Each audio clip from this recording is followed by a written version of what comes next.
tusiogope kupitia vita. Vita ni lazima tupambane. Kiuchumi vita vitakuwepo, ndani ya ndoa vita vitakuwepo, ndani ya familia vita vitakuwepo, ndani ya elimu vita vitakuwepo. Kila eneo halina eneo ambalo linakosa vita. Naomba nikutie moyo, Mungu wa mbingu na nchi atakutetea kama alivyomtetea Yusufu, na Mungu wa mbingu na nchi akubariki sana. Ninaomba niombe na wewe.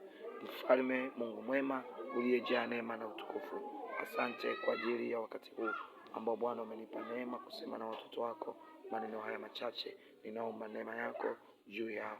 Naomba achilia neema, achilia kibali juu ya maisha ya watoto wako hawa. Bwana, najua liko kusudi ambalo umeliweka ndani ya kila mtu, na ndani ya mtu huyo ambaye ananifuatilia katika channel hii. Ninaomba achilia neema yako ndani yake.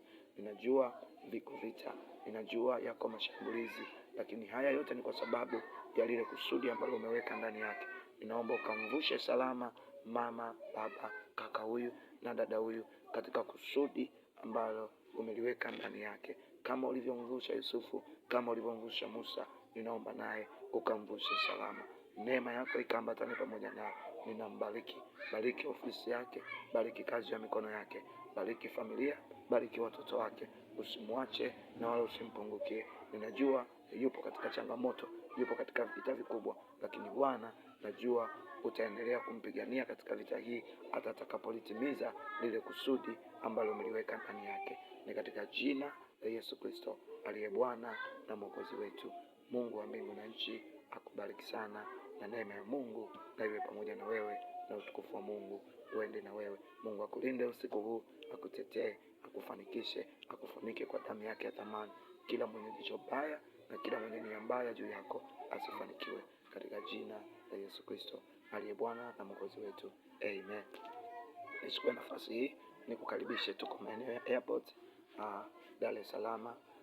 Tukukaribisha kwa upendo katika ibada zetu. Ibada zetu ni Jumatano saa 10:30, Ijumaa saa 10:30, lakini pia Jumapili saa 2 tunaanza ibada ya maombi ya lisali moja kwa ajili ya kuchafua anga na pepo zote zilizo juu ya anga na kuliteka anga.